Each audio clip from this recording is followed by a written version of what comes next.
अस्सलाम वालेकुम।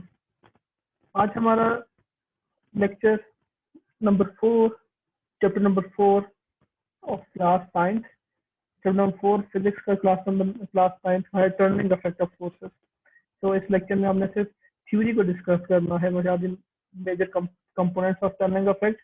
उसके बाद हमने देखना है कि व्हाट इज टर्निंग इफेक्ट। अगर हम इसके टाइटल पे जाते हैं, what is force, what is force हम पीछे डिस्कस कर रहे हैं chapter 3।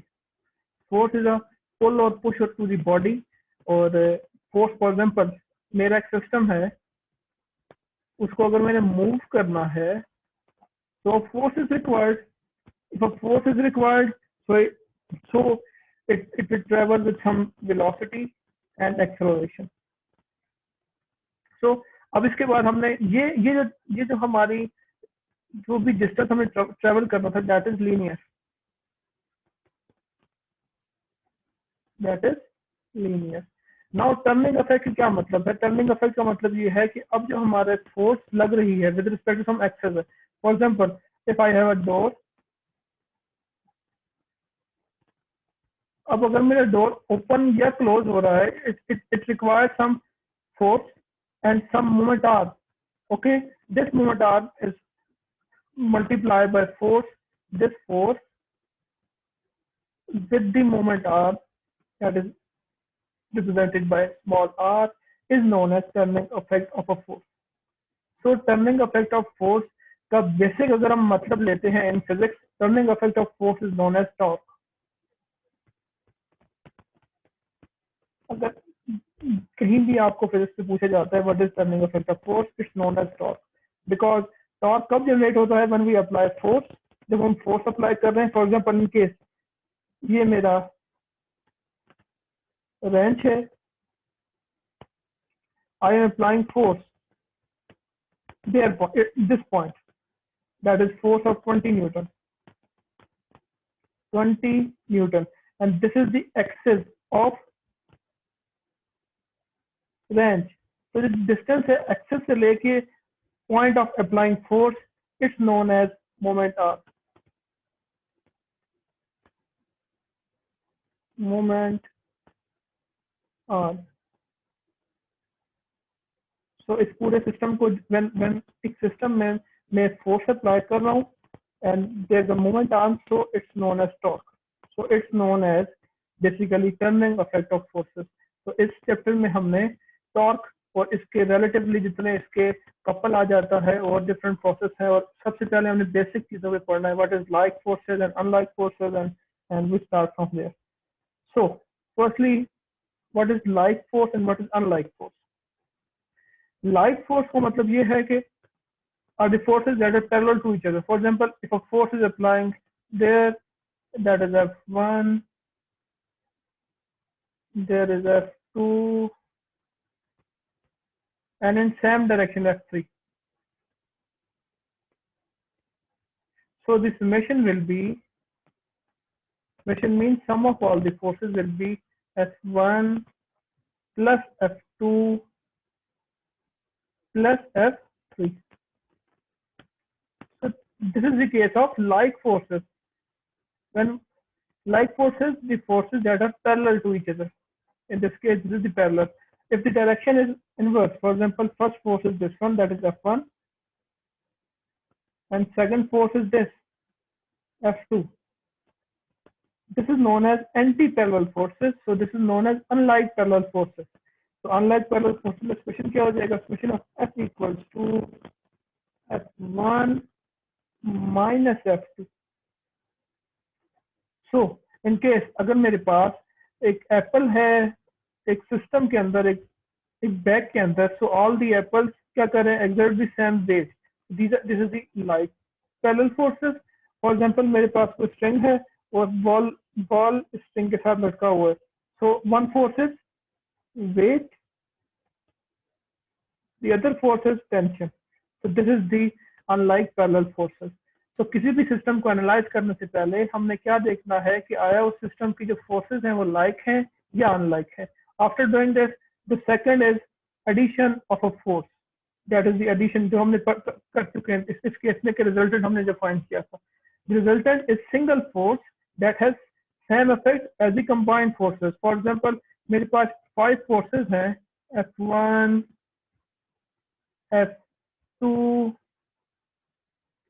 F3, both are at same direction. So summation क्या होगा? Sum of all the forces. Sum of all the forces क्या हो जाएगी? F1 plus F2 plus F3. So it varies with direction. वही जो हम पहले पढ़ चुके हैं. अगर एंटी क्लॉकवाइज है, so the direction must be negative.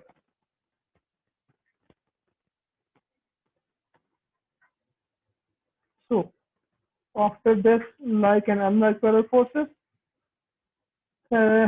next step is, सबसे पहले जो हमने like और parallel unlike parallel forces को डिस्कस करना है, तो उसके बाद हमें पता होना चाहिए कि एक क्लोज बॉडी बनाने के लिए हमें एक सिस्टम रिक्वायर है या एक सेट ऑफ रूल्स रिक्वायर्ड है. तो फिजिक्स में उस सेट ऑफ रूल को कहते हैं head to tail rule. Head to tail rule. Head to tail rule इसलिए रिक्वायर्ड है हमें कि हमने अगर सिस्टम को क्लोज बनाना है, क्लोज मीन अ फिगर क्यों बनानी है हमने? फर्स्ट फिगर इसलिए बनानी है फॉर द रिजल्टेंट वेक्टर्स. हमने अपनी एक बॉडी शेप बनाने के बाद उसका रिजल्टेंट फाइंड करना है. तो रिजल्टेंट फाइंड करने के लिए हमारा बेस्ट वे क्या है कि हमने उसको एक क्लोज शेप में बनाना है. For close shape the most prominent method is head to tail rule. अब हेड टू टेल क्या होता है? Basically head to tail is the graphical method for vector representation. सबसे पहले आपको बताना चाहिए it's the graphical representation. graphical representation.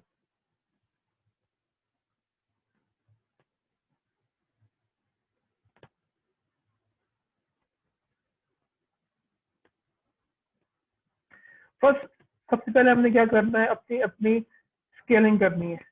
Scaling first step is scaling. Scaling depends on you. आप किस तरह सेलेक्ट करते हैं. फॉर एग्जांपल मैं सिलेक्ट करता हूँ 1 centimetre equals to 1 Newton.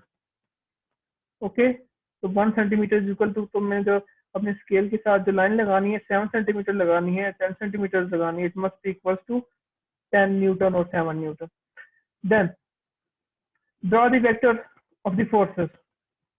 For example, मेरे पास 2 vectors हैं, 2 system है. This is the A and another system, yeah, another मेरे पास vector है, that is B. Then take any of the vector as first vector. मैं for example इस A vector को first vector ले रहा हूँ और B vector को second vector ले रहा हूँ. Then draw the second vector. First vector को किस तरह ड्रॉ करना है कि जो head of the first coincide with the tail of the second vector. कि जो हेड है मेरे पास ए वेक्टर का, that is the head, this is the head point, this is the head of A. At the same point किस point पे connect हो रहा है? That is the tail of B.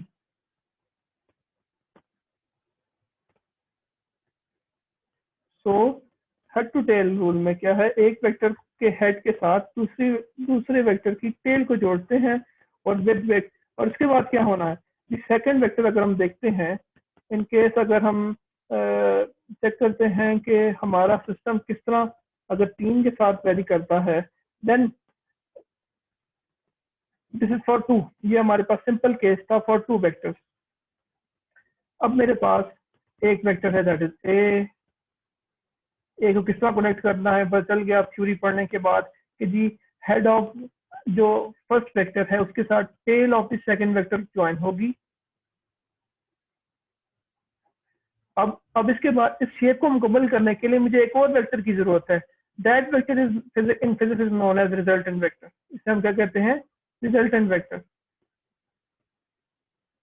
Resultant vector. अब resultant vector कैसे जोड़ते हैं head to tail में? कि जो tail of first vector joins with the tail of resultant vector. For example, this is the tail, so this must be the tail, and the head of resultant vector must be the coincide with the head of the second vector. तो second vector क्या है? B vector है, तो इस case में हमारी जो shape बनेगी वो ऐसी बनेगी। अगेन रिजल्टेंट वेक्टर के लिए क्या है, फर्स्ट रूल इज जो इसकी हेड है, हेड coincides with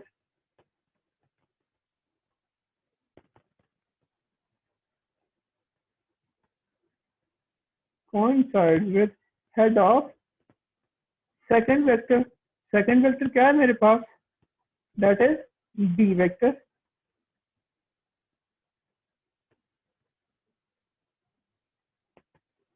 और जो मेरे पास टेल है फर्स्ट वेक्टर की coincides with the tail of the resultant vector। Tail coincides with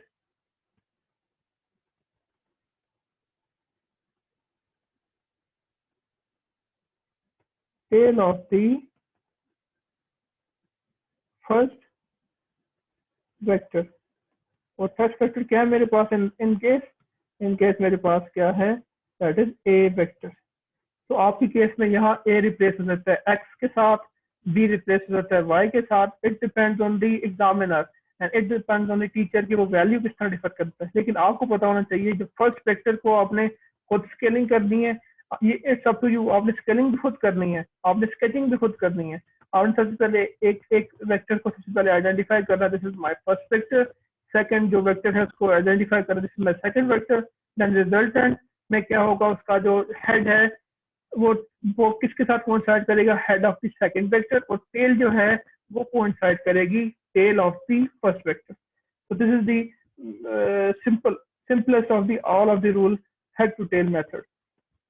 अब उसके बाद अगर हम ट्रिग्नोमेट्रिक सिस्टम्स पे आते हैं और ट्रिग्नोमेट्रिक और हम रेजोल्यूशन पे आते हैं, सो रेजोल्यूशन की बात आती है हमारे पास। तो resolution means the splitting of the forces. Splitting of the forces का क्या मतलब है, हमने अपने जो फोर्स है उसको दो कंपोनेंट्स में तोड़ना है, that is of X and Y. तो splitting up of the forces into mutual perpendicular components. Perpendicular क्या मतलब है, अगर मेरे पास दो एक्सेस हैं तो उसके परपेंडिकुलर कंपोनेंट्स कितने बनेंगे, एक एक्स एक्सेस बनेगा, एक वाई एक्सेस बनेगा। तो व्हाट इज दी, अगर नीचे परपेंडिकुलर कंपोनेंट में हमने डिस्क्राइब किया हुआ है, तो force is formed for two mutually perpendicular components, then such a component is known as perpendicular component।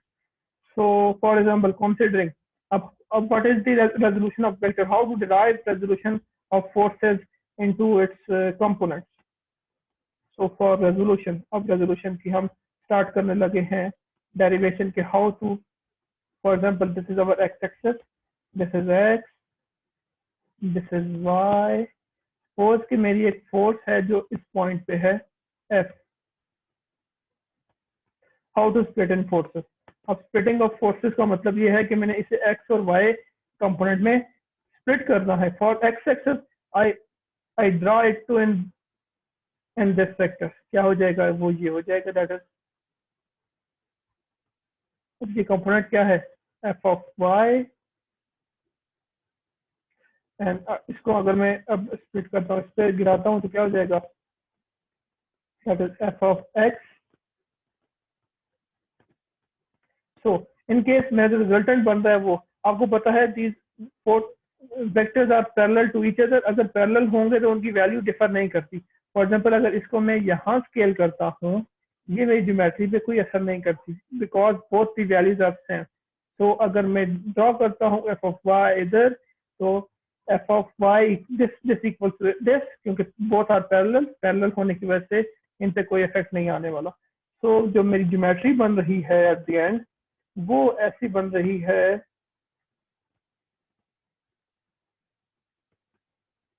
कि this is my theta of angle, from angle, okay. This is point A, this is F Y, this is F X, this is force. इस case में अगर हम देखते हैं head to tail rule, आपको head to tail rule का किस तरह समझ आ रही है, देखिए this is the first vector, that is F of X, this is the second vector, okay.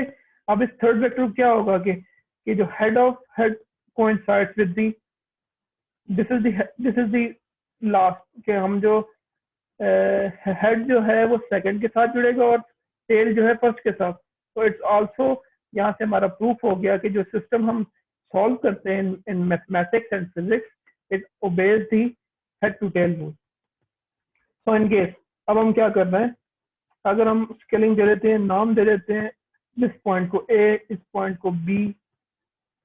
सो अगर एफ है, F equals to O A, this is F, this is point O origin equals to OA.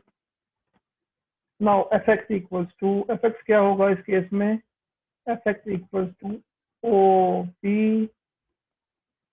and what is fy equals to AB.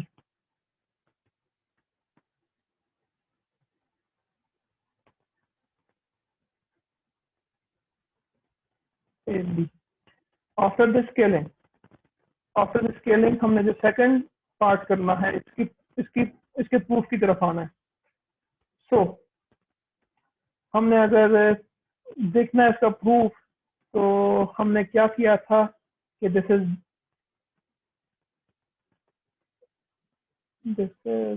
A point, this is O point, this is B point.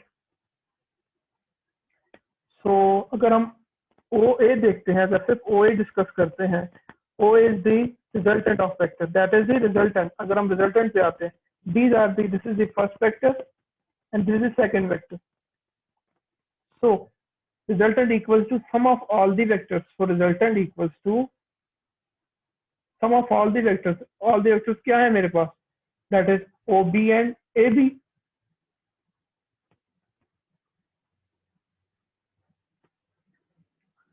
ये define हुआ है मेरे पास कि जो perpendicular components हैं according to head to tail rule, मेरे पास ये मेथड डिस्क्राइब करते हैं कि ये resultant must be equal to sum of all other the vectors.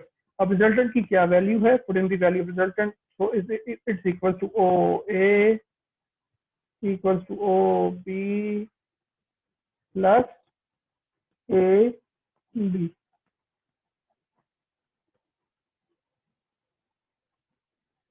So O B की वैल्यू यहाँ से हमें पता चल गया, ओ ए क्या है मेरे पास, एफ है, equals to O B F X plus F Y. So यहाँ से हमारी इक्वेशन आ गई कि force equals to F of X into F of Y.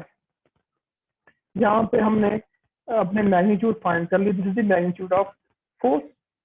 Now हमने जाना है at the angle.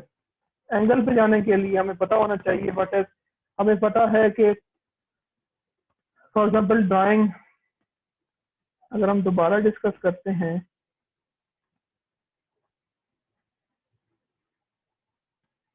this point is OA, this is OB, then this is F, this is FX, this is FY, this is theta। अगर मैं देखता हूँ with respect to base, मुझे क्या पता है, मुझे पता है अपना कंपोनेंट बेस और हाइपोटेन्यूज। सो मेरा मैग्नीट्यूड की वैल्यू तो यह हमने डिवाइड कर ली। How to find component of forces, that is कि हमने कैसे अपना एंगल फाइंड करना है। एंगल फाइंड करने के लिए मेरे पास रिलेशन है cos theta equals to base और hypotenuse. So what is base, base की वैल्यू है ओ बी और हाइपोटेन्यूज की क्या है, O A. Putting the value O B O A, so cos theta equals to OB into OA।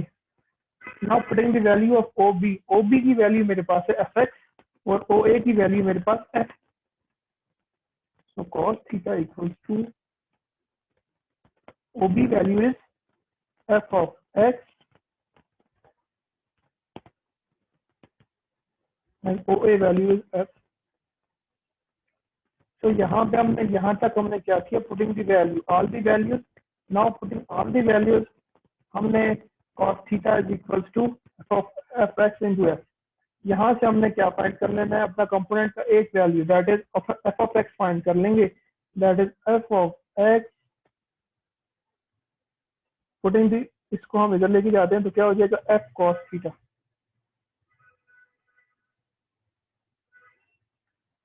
F cos theta. Now हमें पता है second case है sine theta is equals to perpendicular over hypotenuse. What is the perpendicular? Perpendicular है मेरे पास A B और hypotenuse मेरे पास है O A, so it's equals to sin theta equals to f y over f. So putting the value of f there by cross multiplication, so f y हो जाएगा मेरे पास f sin theta। तो यहाँ से हमें क्या चीजें मिल गई, दो कंपोनेंट्स की value that is F F X और F of Y. This resultant force की वैल्यू हम पहले ही फाइंड कर चुके हैं। सो यहाँ तक हमने अपने जो स्प्लिटिंग है इसको किया था एफ ऑफ एक्स और एफ ऑफ वाई में। So F of X equal to F cos theta, F of Y is equal to F sine theta, sine theta. Now अब इसके बाद हमें क्या करना है, नाउ दिस यहाँ पे हमारे पास स्प्लिटिंग में चार चीजें कवर हो गई हैं। अब इसे डिस्कस करते हैं कि क्या क्या चीज that is F of x. हमें डिफरेंट इक्वेशंस के थ्रू हमने अपने जो रेजोल्यूशन है उसको सॉल्व कर लिया है। Now again I am making drawing again ताकि आपको दोबारा क्लियर हो सके। ये मेरा एक्सेस था, that is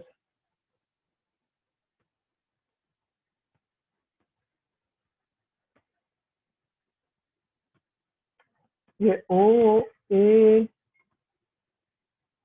that is O A, sorry O A O B. ये क्या था मेरे पास रिजल्टेंट, रिजल्टेंट की वैल्यू क्या है, force F.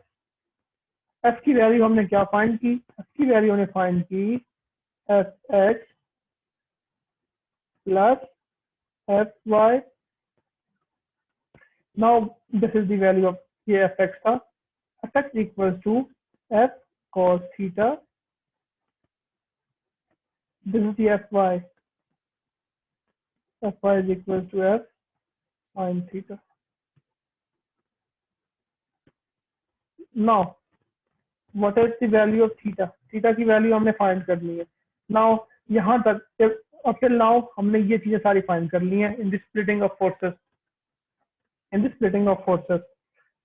So now the second part is determine of the force from its vertical components. So अब in case vertical components को हमने solve करना है, vertical components को solve करना है हमने, और vertical components को अब second case को solve करने के लिए just उसी हम जो resolution of forces है उसको ही हम आगे डिस्कस कर रहे हैं।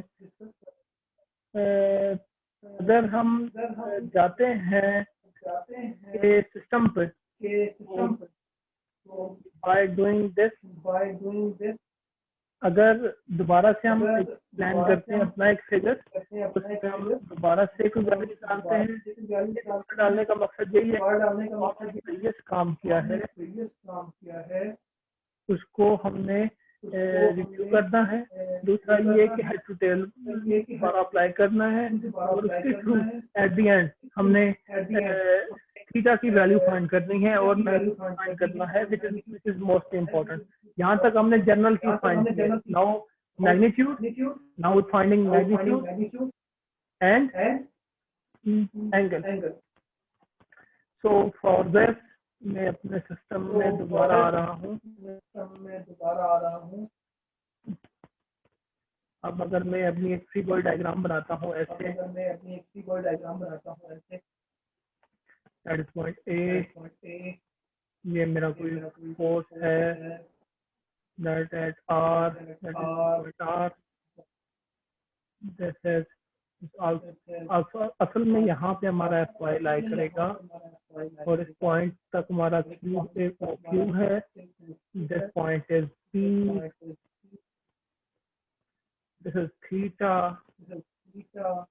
This is f of x. This is f of y. So according to head to tail rule, मेरा क्या होगा? जो रिजल्टेंट क्या है? OR है. OR equals to OP plus PR. So what is the value of OR? OR is just equals to S. And what is the value of PR? So PR is nothing but अब देखें OR is equals to this value is OP. OP equals to f of x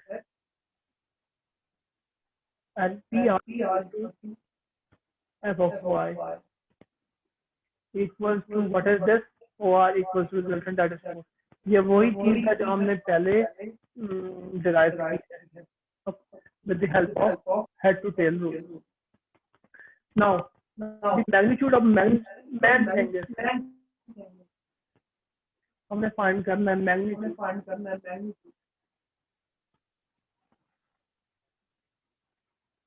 How to find magnitude? The magnitude of all the forces. अगर हम अपने इस equation को taking square on both sides, इस equation में हमने क्या कर रहा हूँ? स्क्वायर ऐड कर रहा हूँ. तो मेरी square OR whole square equals to OP whole square plus PR whole square. Then what is OR? OR value is F, OP is X, and PR is FY. Putting the value on F of whole square equals to F of X whole square plus F of Y whole square. Now magnitude क्या मतलब है? हमने एक scalar value find करनी है और finding this scalar value मैंने इसका स्केल खत्म करना है. तो taking under root on both side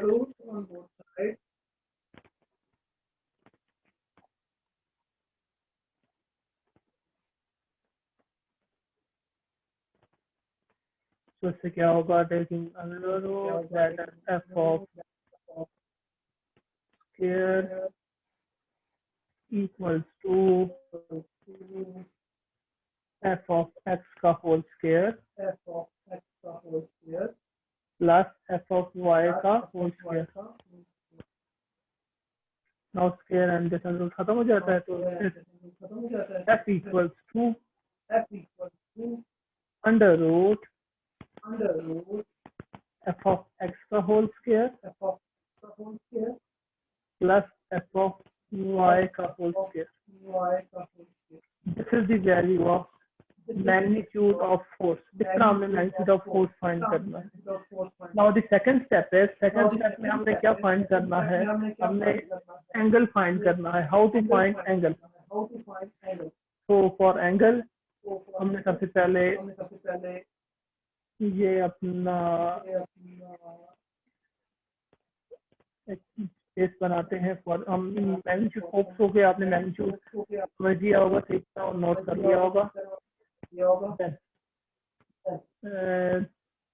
for direction for that is theta. Second is direction, this direction theta. कितना एंगल बन रहा है मेरा?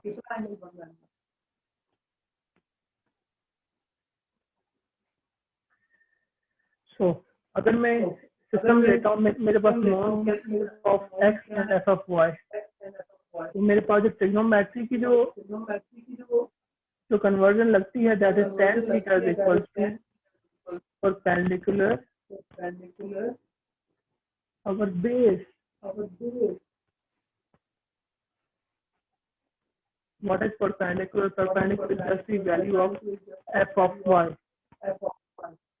It's f of y. What is base? It is f of x. Now theta को अगर हम body के through करते हैं तो what is the value of perpendicular? Perpendicular is just P R and the base is OP. Now putting the values equal to tan theta is equals to f of y divided by f of x. तो theta को find करने के लिए tan अगर multiply हो रहा है, अगर उसको उधर लेके जाएगा तो it's converted into inverse. Theta is equal to tan inverse fy divided by fx. So this is the method. This is the complete solution. First हमने क्या किया? हमने अपने फोर्स को स्प्लिट किया x fy में, फिर हमने f की एक general value that is fx plus fy, फिर उसके बाद हमने उस मैग्नीट्यूड जो हमने फाइंड किया था सिंपल, उसको स्क्वायर करने के बाद एक जनरल वैल्यू फोर्स की फाइंड करना है कि हमने किस तरह मैग्नीट्यूड ऑफ फोर्स फाइंड करना है. देन सेकेंडली डायरेक्शन फाइंड करने के लिए हमें दो values that is fx and fy. तो जो मेरे पास ट्रिग्नोमेट्रिक है जो एक कन्वर्जन लगनी दैट इज थीटा fy और fx. तो theta is equal to tan inverse fx fy divide fy divided by fx. So theta is equal to tan inverse fy by fx. Now this is the end of the splitting of forces.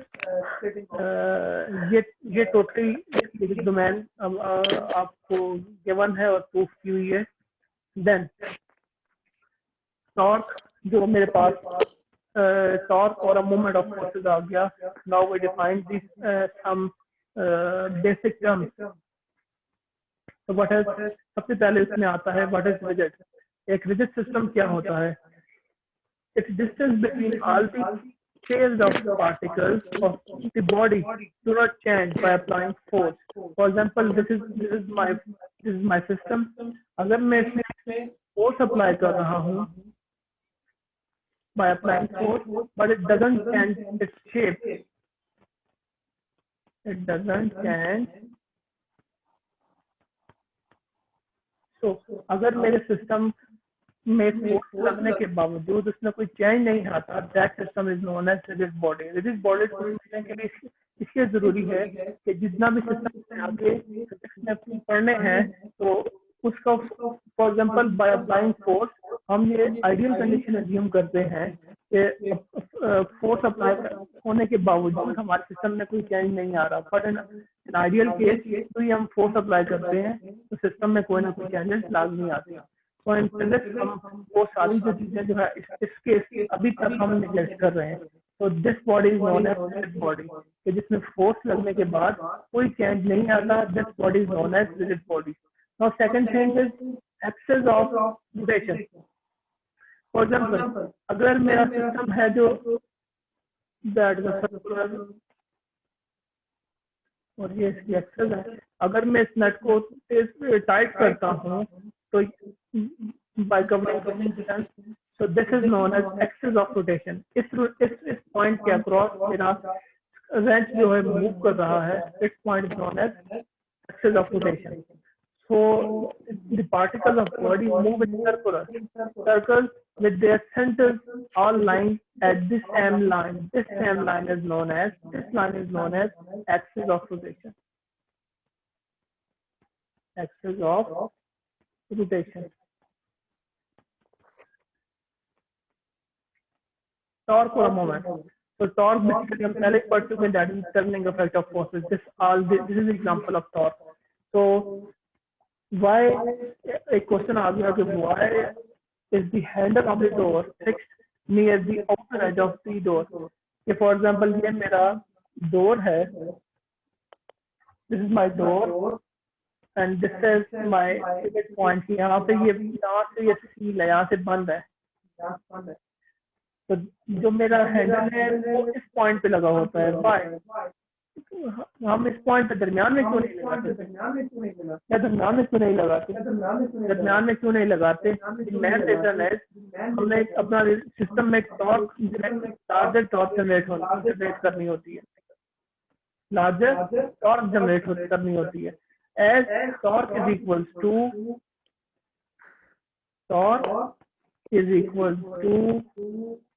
Force multiply by moment are.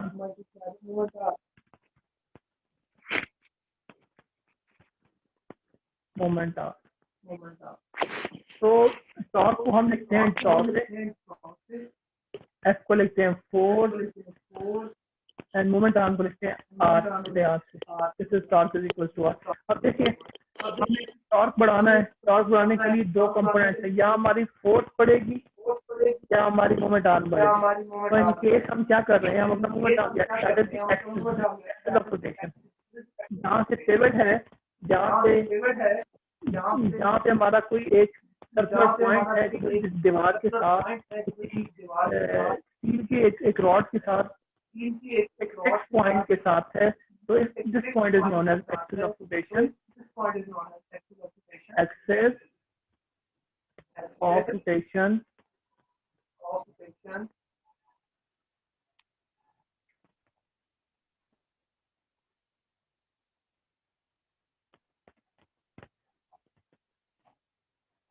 Now अगर मैं इस corner से लगा रहा हूँ तो क्या होगा, मेरा मोमेंट आर्म बढ़ रहा है, दैट इज, और मेरी फोर्स कम लगेगी। अगर मैं पॉइंट दरमियान में अपना हैंडल दरमियान में लगाता हूँ, दरमियान में लगाने से क्या होगा, मोमेंट आर्म कम हो जाएगी, तो मुझे फोर्स क्या अप्लाई करनी होगी, फोर्स मस्ट बी ग्रेटर। तो इन केस जहाँ पे मुझे लाइटर वेट के साथ एक हैवियर काम करना पड़ता है, तो हम क्या करते हैं कि अपना मोमेंट आर्म बढ़ा लेते हैं और फोर्स कम करते हैं। This turning effect is known as torque. तो दिस इज बेसिकली जो हमारे जो घरों के अंदर जो हमारे हैंडल है वो इसलिए एज लगाए जाते हैं कि मोमेंट आर्म ज्यादा रखें, ताकि इजीली बाय लिटिल फोर्स हम अपने दरवाजे को। तो फॉर ग्रेटर टॉर्क हमारे पास दो चीजें ज्यादा होनी चाहिए, या दो चीजों पे डिपेंड करता है, that is force end moment arm. So for ideal case हम क्या करते हैं, मोमेंट आर्म ज्यादा रख लेते हैं सिस्टम में, और फोर्स जो है इससे हमें क्या होगा, जो फोर्स हम अप्लाई करेंगे वो कम लग करेगी, जो यानी कि हमारी जो पावर जनरेशन या एनर्जी लगेगी, एनर्जी कम लगेगी, जिसकी वजह से हमारा हम आराम से काम कर सकते हैं। So this is the main reason हमारे जो डोर हुआ थे। Now this is the second case, panel के केस में। अब देखिए अगर मैं फोर्स इस पॉइंट पे लगा रहा हूँ और इस पॉइंट पे लगा रहा हूँ, इस केस में मेरा मोमेंट आर्म है for example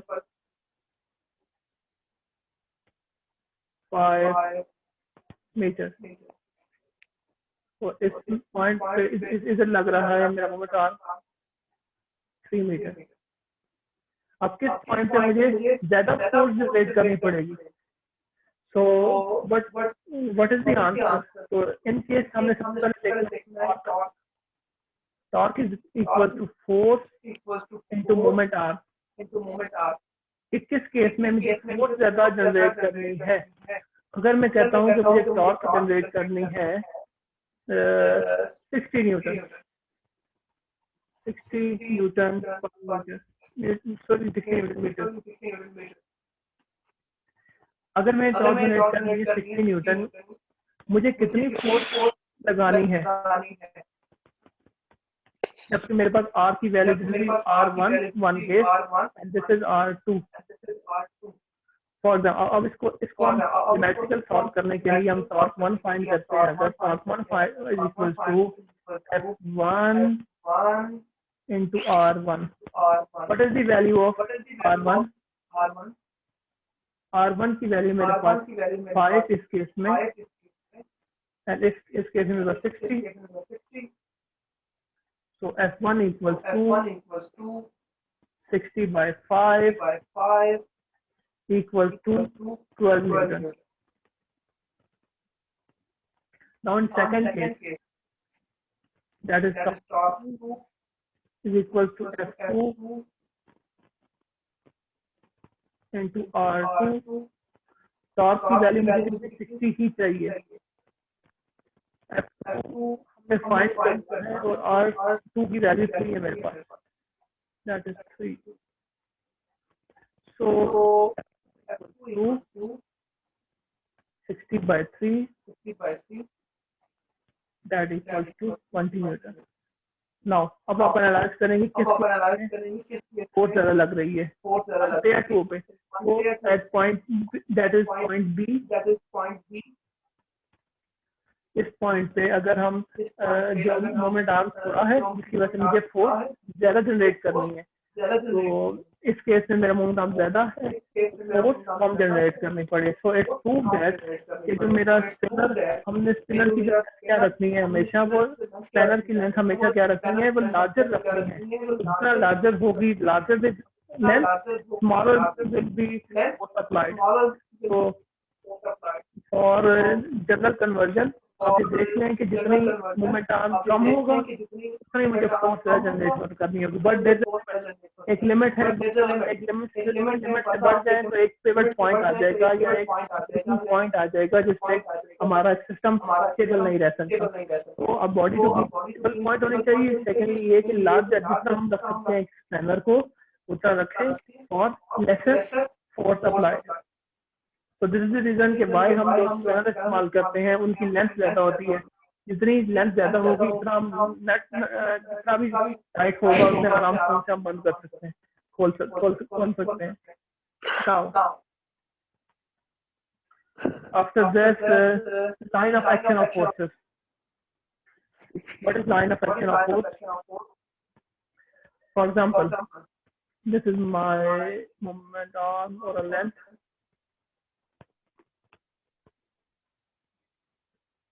This is my axis of rotation. My axis. This is my moment arm, जिसको मैं R कह रहा हूँ, और इधर फोर्स अप्लाई हो रही है. Now, line of action of force का मतलब है कि जिस पॉइंट से इस डायरेक्शन में फोर्स अप्लाई हो रही है तो उसके पैरेलल यानी कि उसके साथ साथ this is the line of action of forces. अगर मैं इसको आइडेंटिफाई करता हूँ बी और सी से, अब आपको ये सिस्टम देखने के बाद आपको एक चीज समझ आनी चाहिए कि for line of action of forces को समझाने के लिए diagram must be most important. So diagram में सबसे पहले आपने एक्सिस को डिफाइन करना, that is the axis, the pivot point है, this is the moment arm and this is the applied force. तो अप्लाइड फोर्स के साथ साथ जो पॉइंट चल रहा है, the line along, this is the line along the force. This line along the force is known as the line of action of force. So in case BC is the line of action of force. Now moment arm. Moment arm is just the perpendicular distance between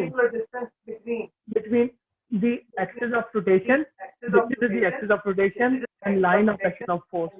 इस case में दोबारा देखें, that is R. What is this?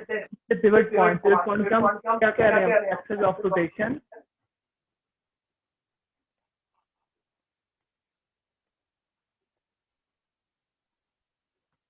And this point is line of action of force.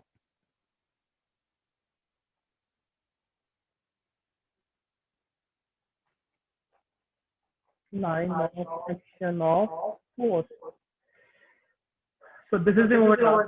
This is the perpendicular distance between the axis of rotation and line of action of force. So basically this moment arm is generally denoted by L. So torque is equal to force into moment arm, that is L. Force का unit है meter Newton, and that L equals to N. So torque is equal to Newton meter.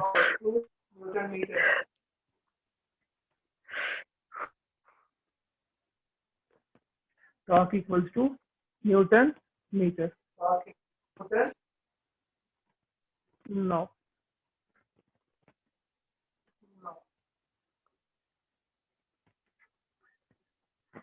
Now the principle of moment. Principle of moment का मतलब ये है कि अब body balance कब होती है? System of clockwise movement and anti clockwise movement must be same. This is the universal law कि अगर एक बॉडी को स्टेबल रहना है तो इसका ये क्लॉकवाइज फोर्स और anti clockwise force must be equal. So this is the clockwise and this is the anti-clockwise. Both the cases in जो हमारे पास जो clockwise movement है clockwise direction में होती है और जो anti-clockwise movement है वो anti-clockwise direction में होती है। Now center of mass is the point where the applied force causes the system to move without rotation. For example, this is the system. So I am drawing diagonal. So at the point where it meets at the center, it's known as center of mass. Now in case of center of gravity, the point where the whole weight of the body appears is vertically downward. So in every case, because एक force generate हो रही है, gravitational force generate हो रही है, जो मेरे पास क्या करेगी, जो सेंटर ऑफ मैस है, that is centre of mass M, क्या करेगी जो सेंटर ऑफ मैस है, that is centre of mass. तो सेंटर ऑफ ग्रेविटी जो है मेरे पास वो, तो सेंटर ऑफ ग्रेविटी जो है मेरे पास must lie below centre of gravity, because an additional force applied, that is this additional force is acceleration due to gravity, that is the value of g. So some important center of gravity and symmetrical shapes we define are: number one, this is the simple scale for ship. This is the G system, that is center of gravity. Now for center of gravity, bar के लिए center of gravity ये है. Now center of weight is this point and this point. Circle में आते हैं तो centre of gravity lie at the centre, rectangle में भी centre, and centre of gravity for cylinder is also at centre. This is the general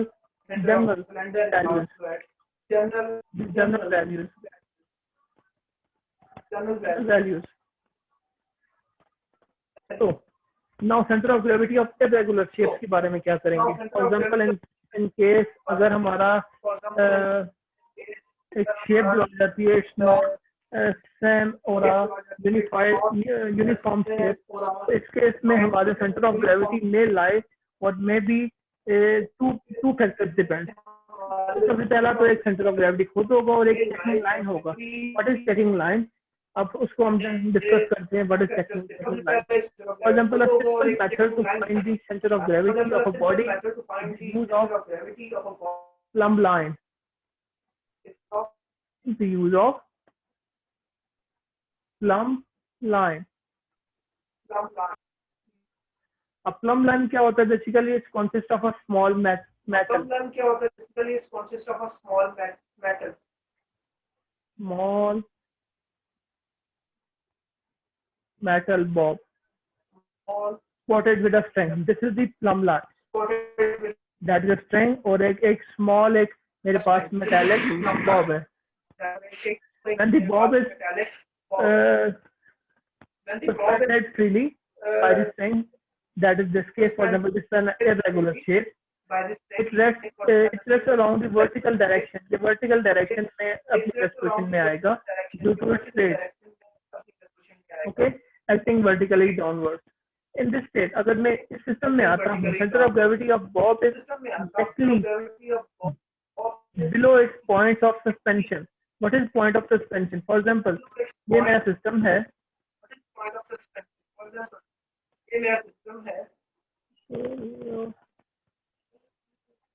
अगर मैं एक second shape में दोबारा that is one,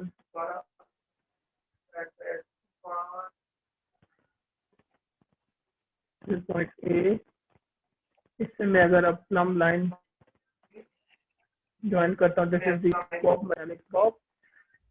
Now इस पॉइंट से हमने पॉइंट C और पॉइंट डी को आइडेंटिफाई करना है. After identifying this, the coinciding point will be the center of gravity. Center of gravity. What is this line? This line is known as checking line.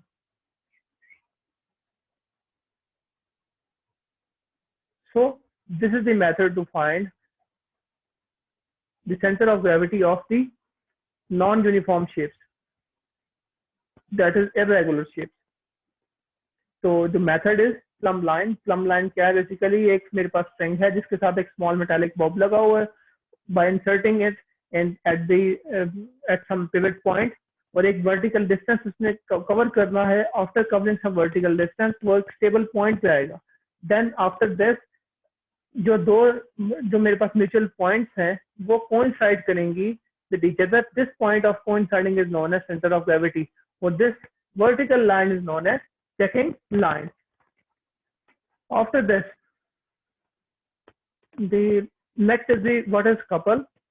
Couple basically क्या है? अगर मैं force, ये is the extended part of the torque. अगर मैं torque को, a couple is formed by two unlike parallel forces. और of the, लेकिन क्या होना चाहिए couple के लिए? क्या होना चाहिए? Two unlike parallel forces. Second is the magnitude. Magnitude must be same. Magnitude must be same. But जो direction है, direction is not, direction different.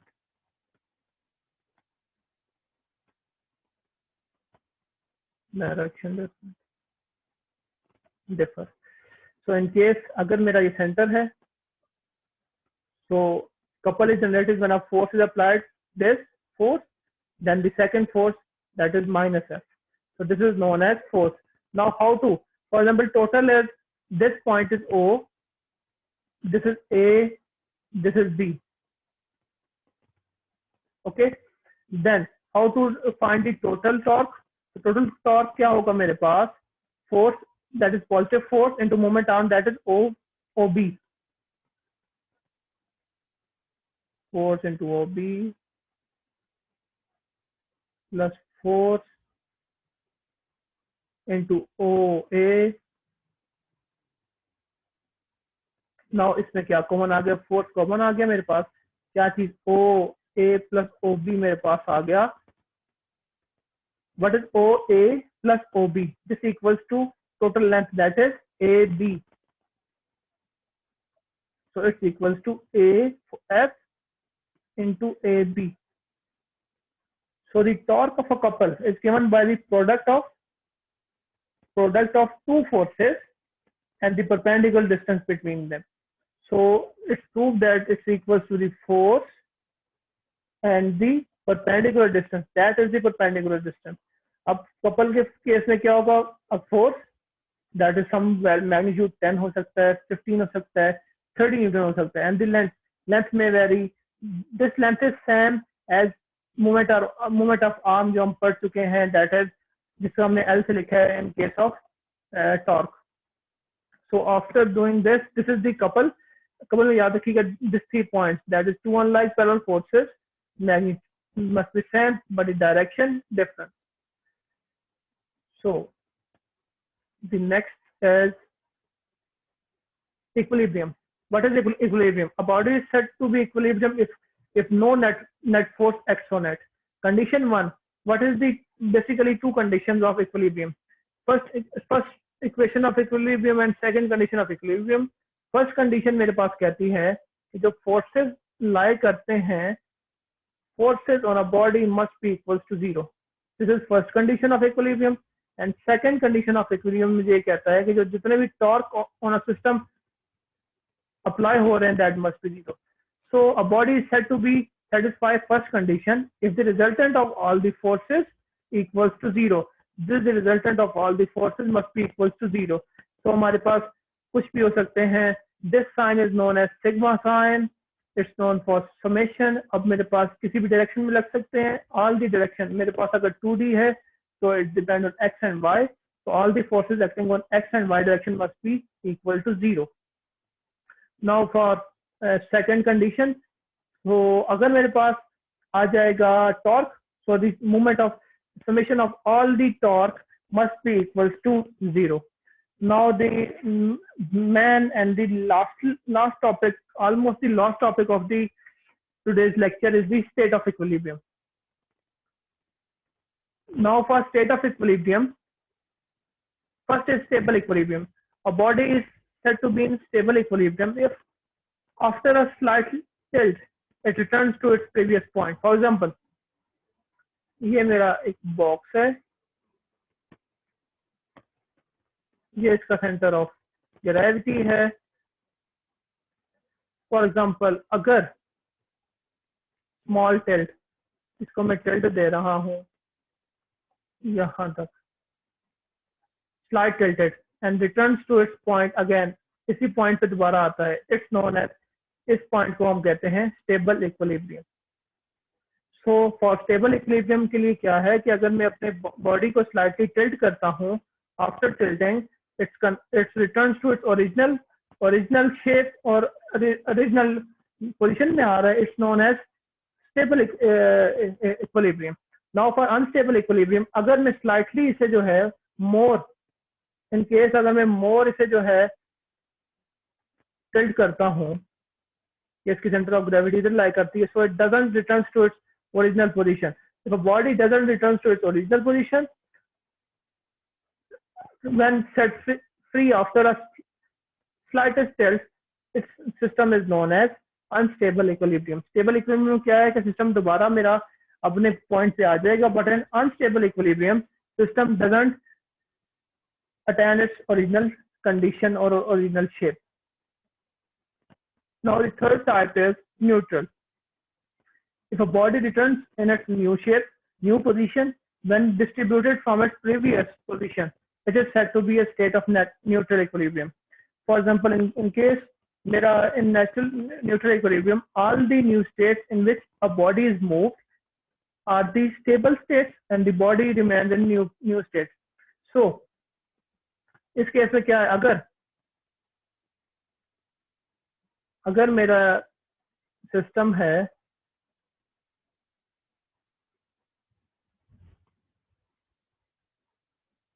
that is G, after slight tilt the value of G remains constant here. ये system में कोई change नहीं आ रहा. After attaining new position में लेने के बावजूद जो मेरा सेंटर ऑफ ग्रेविटी है वो एक न्यूट्रल पॉइंट पे, एक स्टेबल पॉइंट पे है. It's known as a neutral equilibrium. Now what is stability and position of centre of mass? Stability depends solely and it's very important for center of mass. To make object stable, their center of mass must be kept as low as possible. अगर मैंने अपने system को stable करना है तो centre of mass must be low enough.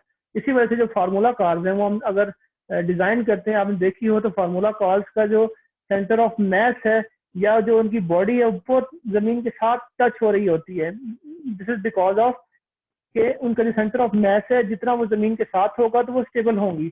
Because कि उन्हें जो चाहिए क्या, उन्हें स्पीड चाहिए. फॉर स्पीड उनका जो system moves it higher acceleration to attain एक मिनिमम स्टेबिलिटी पॉइंट. सो उनकी जो हाइट है वो जितनी लो रख सकते हैं उतनी हम लो रखते हैं. It is due to the reason that the racing car are made heavy at the bottom so that the height is kept constant. Circus artists such as tightrope walkers use long poles to lower center of mass. So this is the end of today's lecture. Hope you understand each and everything. If you understand or if there is any slight problem, you can comment me, and inshallah I will meet you in chapter number 5 in a couple of days. So Allah Hafiz for this lecture. I hope you can understand each and everything. If there is any I am asking again, if there is any problem, you can comment me, or I will give some reasonable answer in most probable time. So be sure you can go through all slides. So till now,